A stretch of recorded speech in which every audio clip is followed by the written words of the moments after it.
Voici les 5 erreurs à ne pas faire dans l'évolution du chemin spirituel ou de développement personnel. Quel que soit votre objectif, libérez vos blessures, vos blocages, arrêtez les schémas répétitifs, retrouvez la paix intérieure, l'harmonie, la joie de vivre, rencontrez la personne que vous souhaitez amoureusement pour créer un couple, une famille, retrouver la prospérité, reconnecter avec cette énergie d'abondance dans votre vie, découvrir votre talent profond, le développer, découvrir votre mission de vie, l'intégrer professionnellement, mettre en place, oser passer à l'action pour créer un projet ambitieux de vie, que vous soyez au début de votre chemin, que vous soyez en cours de chemin en ayant déjà fait développement personnel des soins, cette vidéo est faite pour vous. Ces 5 erreurs, je les ai faites moi-même. Je suis Sonia Jean, coach bien-être, thérapeute et formatrice certifiée en bien-être émotionnel, cognitif, identitaire. Ce que je vais vous partager ici, ce sont les 5 erreurs que je vois chez 90% des personnes que j'accompagne, qui cherchent leur mission, qui cherchent leur talent, qui cherchent leur place, mais qui restent bloqués malgré leurs efforts. J'ai connu ça, j'ai fait 2 burn-out, j'ai été bloquée, je me suis réajustée et à travers mon expertise, mon expérience et ma méthode, j'ai compris les erreurs qu'il ne fallait pas faire. Donc le problème, ce n'est pas nous, le problème est structurel. Et je vais vous donner ces 5 erreurs aujourd'hui. Si cela peut vous aider à évoluer plus rapidement, à vous donner une compréhension, une clarté dans votre chemin de vie, alors ma vidéo a tout son sens aujourd'hui. Donc le problème, ce n'est pas moi, ce n'est pas vous, ce n'est pas un manque de capacité, ce n'est pas un manque de volonté. Erreur 1. Croire que le problème, c'est la motivation.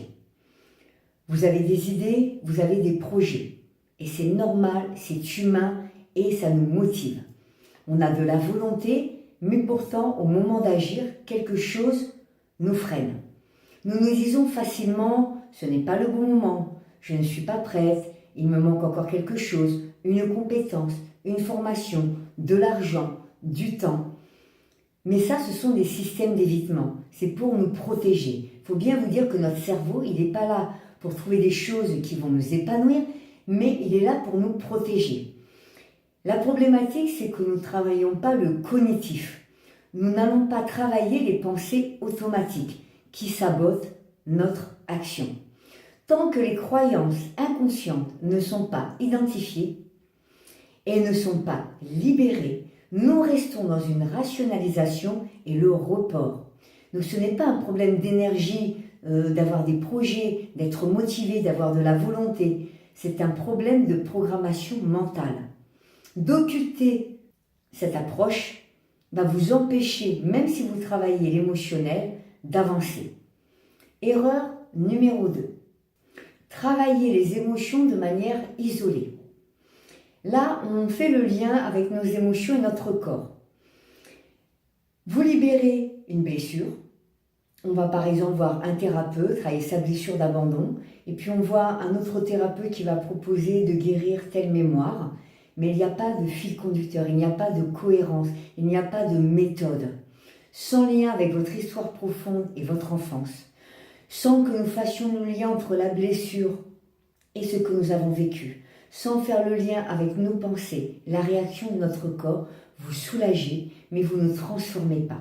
Pourquoi? Parce que l'émotion est liée à une pensée, que la pensée est liée à une identité. La pensée fait réagir émotionnellement notre corps. Si vous libérez le corps sans travailler la racine cognitive, le schéma va revenir. Et c'est pour cela que pour certaines personnes, on a l'impression de toujours travailler sur nous-mêmes, sans avoir l'impression d'avancer réellement. Ou alors que les schémas, les blessures reviennent et se répètent. Donc de prendre cet aspect émotionnel avec une méthode précise, de faire les bons liens et d'avoir une cohérence dans la progression, dans le processus est essentiel pour avancer. 3e erreur, se comparer aux autres parce qu'on s'éloigne de son identité. L'identité, c'est qui l'on est véritablement intérieurement. Vous regardez les autres, Vous voyez des parcours aspirants et c'est très bien l'inspiration. Mais cela devient compliqué dès lors qu'on se compare et que l'on essaye de faire pareil. Mais ça, ce n'est pas aligné à qui vous êtes véritablement. Quand vous copiez un chemin qui n'est pas le vôtre, vous fragilisez encore plus votre identité. Vous vous éloignez de vous-même et de votre chemin. Votre identité devient floue, le doute va s'installer parce que ce que vous faites ne va pas marcher. Et le problème, ce n'est pas votre talent, ce n'est pas que vous n'avez pas de talent. Tout le monde a un talent profond. Le problème, c'est l'absence de clarté identitaire. Dès lors que vous vous comparez aux autres, vous suivez une énergie qui n'est pas la vôtre. Donc, s'inspirer et se servir peut-être de la réussite, du bien-être des personnes pour se motiver à agir, oui, mais si on se compare et on essaye de faire la même chose que les autres, non. Vous avez votre place ici, vous avez un talent spirituel, vous devez réaliser quelque chose dans le monde parce que vous avez votre place et vous avez été choisi, mais dans votre énergie, dans votre talent et dans votre propre identité. Quatrième erreur qui fait suite à la troisième, croire que vous manquez de mission ou de talent. Cela peut se manifester par exemple par ce sentiment de ne pas avoir de capacité ou de faire multiples formations pour se sentir légitime. À un moment, beaucoup de personnes se disent peut-être que je n'ai pas de mission, peut-être que je ne suis pas faite pour cela, peut-être que je n'ai pas assez de dons, voire que je n'ai pas du tout de dons ou de capacité. Ce n'est pas un manque de capacité, c'est un manque de méthode pour révéler ce qui est déjà là en vous. De penser que vous n'avez pas de talent ou de capacité vient vous enfermer dans une croyance totalement erronée. Mais le talent, il ne se force pas. Il se révèle quand les blocages sont levés. C'est comme un couloir qui est encombré. Si vous ne désencombrez pas, vous ne passez pas de l'autre côté. Donc si l'identité n'est pas solide, si les croyances ne sont pas traitées et libérées à travers le cognitif, si vous n'avez pas libéré votre émotionnel qui vous auto-sabote et qui vous paralyse dans l'action, vous ne trouverez pas votre talent ou en tout cas il ne pourra pas émerger.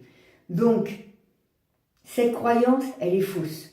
Je le répète, tout le monde a un talent, mais il faut qu'il se révèle et avant, il faut nettoyer, désencombrer le passage pour accéder à votre talent.